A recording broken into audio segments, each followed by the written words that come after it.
जीवात्मा को निकाल के बाहर, शरीर जमीन पर गिरेगा, इस पर कपड़ा डाल दोगे, गांव के बाहर ले जाकर लकड़ियों पर रख के जला दोगे। ये मकान और जमीन और घर का सामान और आपके दोस्त मित्र बच्चे जिनको तुमने अपना बनाया था कि मेरे काम आएंगे, वो तो सब ये पड़े रहे। आपको ये बातें खूब समझदारी से समझ लेना है। खेती छोड़ना नहीं, दुकान छोड़ना नहीं, दफ्तर छोड़ना नहीं। पहले खेती, दुकान, दफ्तर का काम करो, बाद में बच्चों की सेवा करो। दोनों जिम्मेदारी को पूरा निभा दो। यही तुम्हारे लिए सबसे ग्रस्त आश्रम का प्रतिपालन है। जब कोई समय काम का ना हो तो आधा घंटा भगवान का भजन, आधा घंटा भगवान का भजन करोगे और आत्म धन जब जमा करोगे भजन के द्वारा, तो चलते समय वो आपकी रक्षा करेगा, मदद साथ चलेगा। बाकी माया की छाया को, जिसको आपने अपना बनाया, इनमें से कोई भी आपके साथ जाने वाला नहीं, ना आपकी कोई मदद करेगा। जिस तरह से तुम संबंध गांठ कर, संबंध बनाकर रिश्तेदार कहते हो मेरे रिश्तेदार हैं, इसी तरह से अगर तुम ये समझकर कोई सबसे बड़ी रिश्तेदारी बना ली जाए, जो इधर भी मेरे काम आए उधर भी काम आए, वो कौन होते हैं? ऋषि मुनि महात्मा साधु संत, जो उस परमात्मा को प्राप्त चिल्लाते और विलाप करते हैं, अरे ये जो देख रहे हो बाहर की आंखों से, इसमें तुम्हारा कुछ भी नहीं है, और तुम्हारे अंदर जो जीवात्मा बैठी है उससे तुम देखते, वो सब कुछ तुम्हारा था, उसको तो देखना तुमने बंद कर दिया, उसको तो तुमने देखा नहीं, और ये देखते हो ये तुम्हारा है नहीं, जो तुम्हारा उसको तुमने जाना नहीं।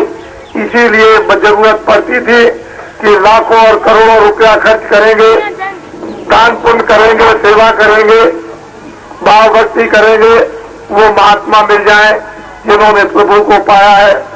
तो ऐसी विभूतियां समय समय पर आया कर। अब बड़े ध्यान जाएगा तो मुक्ति और मोक्ष तो सस्ते में मिल जाएगी, जो बहुत कठोर और असंभव है। दोनों काम बन जाएंगे, लोग भी बन जाएगा, परलोक भी। लेकिन आपने इन बातों को जब भुला दिया तो रामायण, गीता, भागवत, वेद, मंदिर, देवता, गंगा, जमुना, जल, पृथ्वी, अग्नि, वायु, आकाश, इन सब देवताओं को आपने छोड़ दिया। उन्होंने पूछा आप कौन हो? मैं तो अयोध्या का रहने वाला हूँ, यहाँ जंगल में कैसे आए? हमको ऋषियों का आदेश हुआ है तपस्या करने। अच्छा, तो मेरे लिए क्या सेवा? जब जरूरत होगी तब हम बताएंगे। राम तपस्या करने लगे। राज्य में प्रजा बड़ी पीड़ित है और पापों से लग चुकी है। ऐसा काम राजाओं करो कि पापों से मुक्त तुम्हारी प्रजा हो जाए। एक बार समझाया, दो बार समझाया, नारद जी को नाराजगी आई। फौरन पहुंचे कंस के पास, कहा कंस पापी दुराचारी, मैंने बार बार तुझको होश दिलाया, लेकिन मेरी तूने एक बात नहीं मानी। जा, मैं तुझको बताया जाता हूँ, तेरी बहन से तुझको मारने वाला पैदा होगा। नारद जी जा रहे थे, बुलाया, कहा कि आपने कहा था मेरी बहन से मारने वाला मुझको पैदा होगा, तो कितने बच्चे पैदा होंगे? कि 8। कौन मुझको मारेगा ये नहीं बताया। एक तरफ से मारना शुरू कर दिया, 7 बच्चे मार दिए, 8 में कृष्ण पैदा हो गए। लेकिन लोगों ने विश्वास नहीं किया। पर समय काल सबको सबक देता है, सबको शिक्षा देता है, सबको मजबूर कर देता है, और वक्त तो बदलता ही है। चाहे आप मानो न मानो, कृष्ण को, राम को पहचानो न पहचानो, मोहम्मद और ईसा को मत जानो, आप बौद्ध और महावीर को मत पहचानो, तुलसीदास मीरा को तुम जहर और भी पिला दो, लेकिन वक्त बदलता है। ऋषियों की, संतों की कभी बाणी मिथ्या नहीं जाती है। और भरतपुर से जब जयपुर तक आया तो मार्गों में कितनी भारी उपस्थिति सड़कों के किनारे, और 5 सत्संगों में किस तरह की भीड़ उपस्थित हुई। और रात को जयपुर में जो एक बहुत बड़ा जन समुदाय उपस्थित हुआ था, उसको आप लोगों ने अपनी आंखों से देखा। इस काफिले का उद्देश्य यह, वो आपको कुछ बताना चाहता, यह है कि आगे बड़ी तकलीफ, बड़े संकट, बड़े दुख आगे आने वाले हैं।